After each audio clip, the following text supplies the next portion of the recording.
Brian and Kenzie in the morning.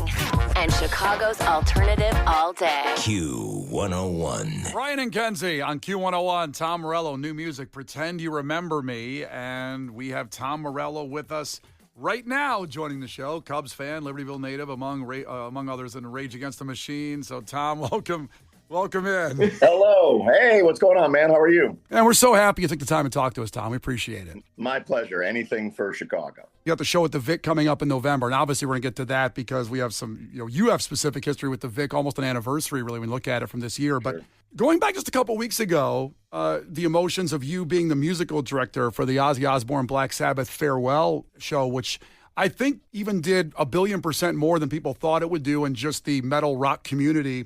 But it turned out to be a cultural movement. Yeah. And you put all that stuff together, and I'd like to hear your thoughts on that, especially. Yeah, well, I mean, when I was approached by Ozzy and Sharon, it was over a year before when they reached out, I was like, if we're going to do this thing, it's got to be the greatest day in the history of heavy metal. Like, this is going to be, if we do this right, it's going to be the most important day in the history of that entire genre. We worked hard to make that happen. And it was on the day, there's a million things could have gone wrong, and maybe like 3 things did. but it felt like a spiritually great moment for all fans of rock and roll, all fans of music.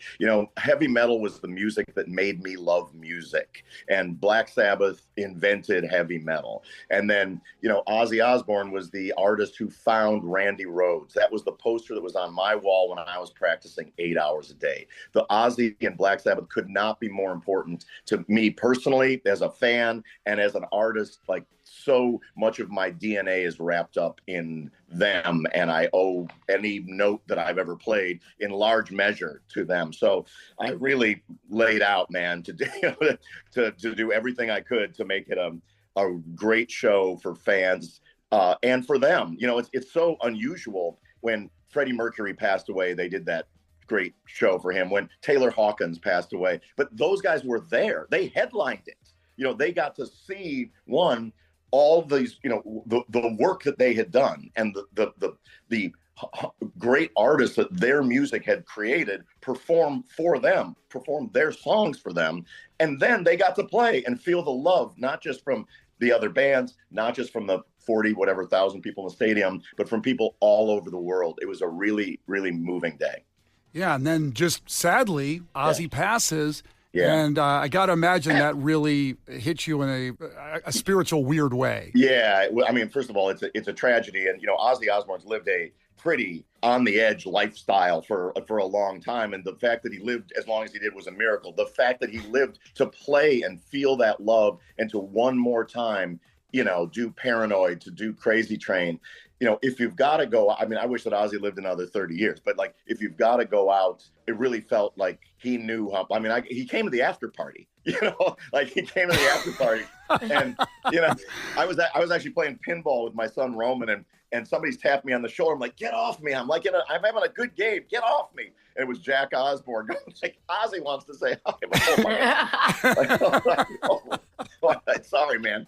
So I got to one more time, tell him I love him, thank him, kiss his head, and so he's one of the all-time greats. So it was quite a day. Was it surprising to you, his passing, based on the state you saw him in at the show, since he was at the after party and everything? Completely. I mean, he's been frail for a while, but friends of mine saw him a week later. He was at another event in Birmingham a week later. He was just sort of living his life. Right. So yeah, it was a terrible and tragic surprise, but that rather than dwelling on that, I'd like to dwell on just what an amazing and incredible, groundbreaking career he and Black Sabbath had, and the fact that we really got to. I don't know if there's ever been an event like that where while everybody's alive, they really got the full measure of how the world loves them. And we had Billy Corrigan on and mentioned how at one point they looked over and the show being in Birmingham, and I think it was Tony Iommi had told him, we grew up like right there. Oh, dude, you can walk from the stadium to Ozzy's house. It's less than a 20-minute. People were doing it. People in bands were doing it. Like Chad Smith was like walked after rehearsal. It's a less than a 20-minute walk. Ozzy could hear. He couldn't afford tickets, but he could hear the cheering, of the soccer fans from his backyard when he was a kid. Yeah. It's unbelievable. It's mind-boggling. Yeah. And speaking of Billy Corgan, so Billy's from the northern suburbs, and Adam Jones from Tool is from Libertyville. We played in a band together, in high school. But the three of us had never played together. So one of the things that I, in my curatorial duties, when I was sort of looking at the map of how the day is going to go, I'm like, that's going to happen on that day. Adam and I used to drive to see, Sabbath and Judas Priest at Alpine Valley, in his truck. And Billy, had those same experiences. So, for the three of us to play with KK Downing, to do a Judas Priest song, and then to play a Black Sabbath song, the three Northern Illinois metalheads with KK Downing, and Danny Carey, it was mind blowing. Tom, I don't think people talk about this enough, Tom. You went to high school with Adam Jones and Billy Corgan nearby. Three of the bands that defined a generation were just in a small quadrant of Chicago. And you were in the same high school as Adam Jones. People don't talk about enough. Adam and I played in a band for like 4 years when we were, 16, 17 years old. Yeah. Insane. Right? Like, what was in the water? Like, what was going on there? We're not pumping them out like that anymore. Yeah, I mean, and the crazy thing is, like, we're not the most famous people from that town. There's also Marlon Brando. I don't know. Don't sell yourself short. He got kicked out of LHS for riding his motorcycle in the hall. We're somewhere down on the list, but I'll take it. Oh my gosh, unbelievable! Well, listen, it's a great time for you to come home. And we're talking about home as Tom Morello and Friends at the Vic, November 13th, April '93. There's a recording on YouTube. You can find it of Rage Against the Machine with House of Pain at the Vic. That's probably the last time you played the Vic, if I imagine. Wow. You know what? I think I played there with Cypress Hill at some point too.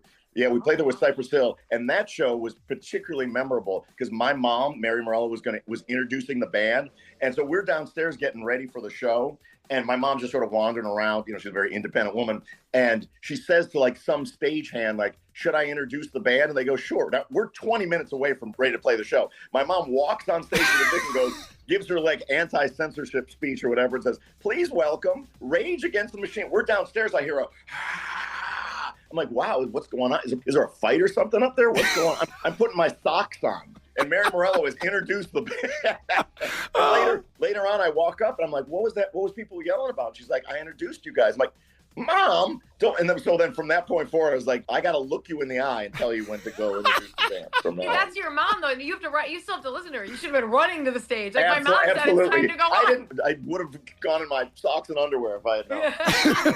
Tell us the show with Tom Morello and Friends. Do you want to reveal some of the friends yet? Well, here's the thing. All I can say is you can look at precedent. Over the course of the last 3 years or so, I've been doing these shows around the country and around the world where it's on that particular day, that particular week, we see who's in town. Like the last time we played in LA, it was Slash, it was RZA, it was Little Steven from the E Street Band. It might be some local musician who I just love and have up on stage. So for all these shows, we're going to keep it open. But I will say this, you never know. Like you really do never know. And one of the hallmarks of my career is I love, much like with the Sabbath show, I love curating a once in a lifetime night. And so I haven't done all of my, texting and whatnot to see who's going to be around then. But you don't even know. You're like, I never know. I know. Like, we never know.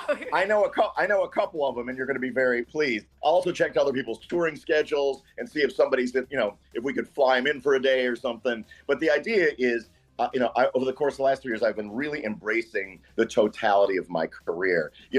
Until this point, everything's been pretty compartmentalized. Either it's a Rage tour or an Audioslave tour or a Night Watchman acoustic tour, etc. But now we play it all. Like, I love those Rage Against the Machine riffs. People deserve it, especially in these particularly troubled times. They need to hear those Rage riffs.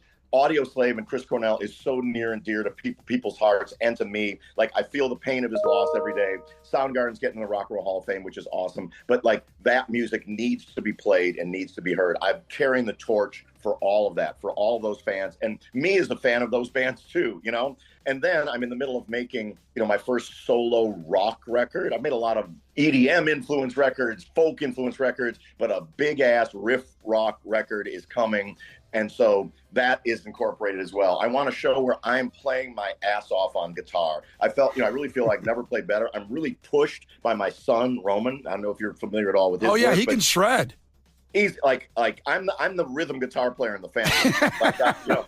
He's literally has me going back to the woodshed because I poke my head in his room. I'm like, can I borrow that riff, son? You know? Yeah, I started following him on Instagram. I unfollowed you, Tom. I follow your son now. Go. Well, if you have to choose, I'm happy to pass the baton.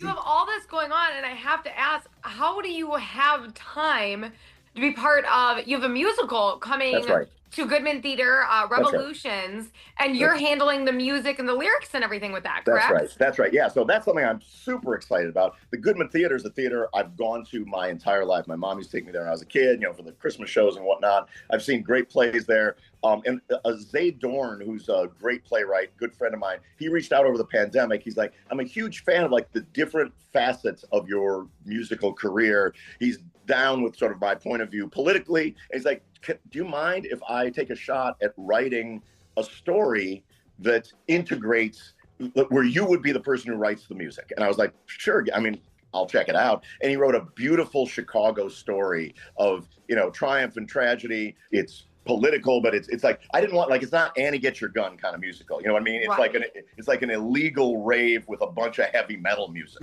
And just to put the story out there, it's a soldier returning from Afghanistan. Just so people understand what we're talking about with the music with that. It's a multi-generational Chicago story of how like the good that's in us and sometimes the less good that's in us gets translated through the generations and through the eyes of this veteran who comes home. And there's a lot of bangers in it. I'm actually in a couple of weeks going there for, we start rehearsals in a couple of weeks. So I'm really excited about that. As someone who, as a kid, I was in theater and LHS and whatnot. And I decided that I needed the more visceral power of rock and roll than auditioning for somebody else's show. So when we were doing this show, I thought it's got to have every bit of like the raw power of a great rock show while telling stories that I think are important. This is like rock and roll Hamilton. That's what's going to happen. It's like, you don't even know. Like, get ready. Like, it is all the way up in that regard. Finally, Tom, you brought up, the Rage Against the Machine, and it was the time for Rage Against the Machine to come back in that June of 2022, July 2022. The United Center shows kicked it off there. And, Zach gets hurt right in that show halfway through the show, finishes the show, kind of in a way became more memorable in a way. I hate it because he got so hurt. But what are your memories or thoughts on that? And going forward at all, if possible, we've heard some things from Brad with Rage Against the Machine. Yeah. Well, I mean, the irony was like leading up to that tour, I ruptured my Achilles.